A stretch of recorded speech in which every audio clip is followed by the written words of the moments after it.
बच्चों का स्कूल भी फ्री रहा, सारे सरकारी अस्पतालों में इलाज भी फ्री रहा और महिलाओं का बस में सफ़र भी फ्री रहा। और आने वाले साल में जब बजट प्रस्तुत किया गया है, उस बजट में भी बिजली भी फ्री है, पानी भी फ्री है, स्कूल भी फ्री है, अस्पताल भी फ्री है और बसों में महिलाओं का सफ़र भी फ्री है। इतनी कठिन परिस्थितियों में ये सारे जनता को सहूलियतें जारी रहीं, इसका मैं उन्हें बधाई देता हूँ। पिछले 1-1.5 महीने में देश का बजट प्रस्तुत किया गया, मैंने वो बड़े गौर से देखा। पिछले 1-1.5 महीने में लगभग देश के हर राज्य में बजट प्रस्तुत किया गया। लगभग सभी सरकारों ने, राज्य सरकारों ने और केंद्र सरकार ने जो बजट प्रस्तुत किए, सबने घाटे के बजट प्रस्तुत किए। दिल्ली अकेला राज्य है जिसने इतनी कठिन परिस्थितियों में भी फायदे का बजट प्रस्तुत किया,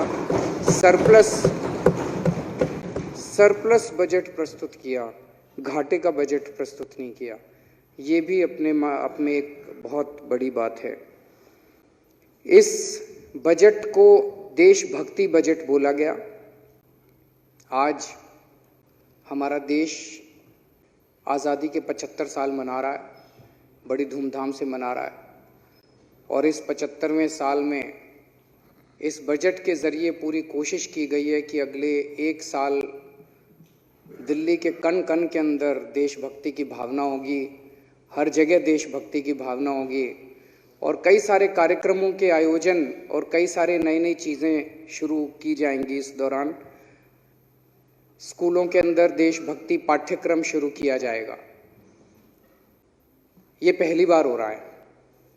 अन्य कई देशों में होता है कि बच्चों को बचपन से अपने देश के प्रति कूट कर देशभक्ति भरने का काम अन्य कई देशों में किया जाता है।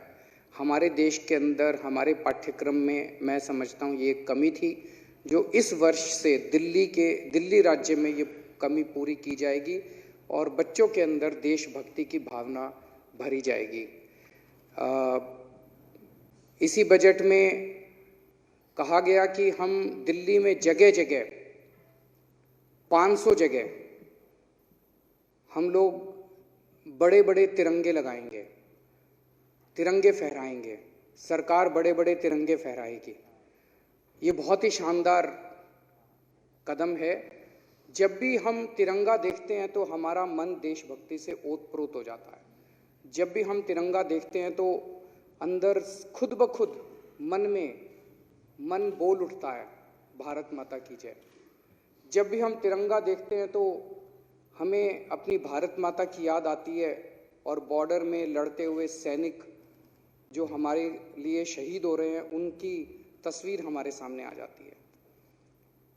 ये बहुत ही अच्छा कदम है कि पूरे दिल्ली के अंदर जगह जगह जब तिरंगे लगाए जाएंगे और रोज़ सुबह जब कोई अपने घर से निकलेगा, दफ्तर जाएगा, रास्ते में उसे जगह जगह तिरंगे दिखाई देंगे और उसका मन देशभक्ति से भर जाएगा, उसका मन फ्रेश हो जाएगा। मुझे ये समझ नहीं आ रहा कि जब से ये ऐलान किया गया है तब से भारतीय जनता पार्टी और कांग्रेस के लोग इसका विरोध क्यों कर रहे हैं। इसमें विरोध करने वाली क्या बात है? अच्छा कदम है, साथ देना चाहिए, तारीफ करनी चाहिए। अध्यक्ष महोदय, देशभक्ति की बात के ऊपर राजनीति नहीं होनी चाहिए। देश हमारा सबका है, भारत हमारा सबका है, चाहे कोई बीजेपी से हो, चाहे कांग्रेस से हो, चाहे आम आदमी पार्टी से हो, चाहे इस पार्टी से हो, चाहे उस पार्टी से हो। देश तो हमारा सबका है। केंद्र सरकार ने जब जब अच्छे काम किए, हमने दलगत राजनीति से ऊपर उठ के साथ दिया।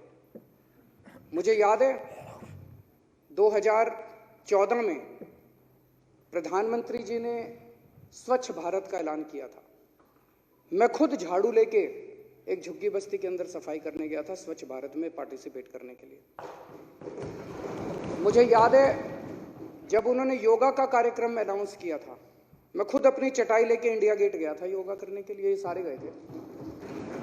जब भारत की बात आती है, हमारे लिए कोई बीजेपी नहीं है, कोई कांग्रेस नहीं है, कोई आम आदमी पार्टी नहीं, हमारे लिए हमारा देश है, भारत माता है। तो मेरे को समझ नहीं आया कि जब हमने कहा हम पूरे दिल्ली के अंदर तिरंगे फहराएंगे, तो भारतीय जनता पार्टी वालों ने इसका विरोध क्यों किया? कांग्रेस वालों ने इसका विरोध क्यों किया? कहते तिरंगे नहीं होने चाहिए। क्यों नहीं होने चाहिए तिरंगे? होने चाहिए, नहीं होने चाहिए? होने चाहिए तिरंगे। मैं उनसे भारतीय जनता पार्टी से पूछना चाहता हूं कि ये तिरंगा भारत में नहीं फहराएगा तो पाकिस्तान में फहराएगा।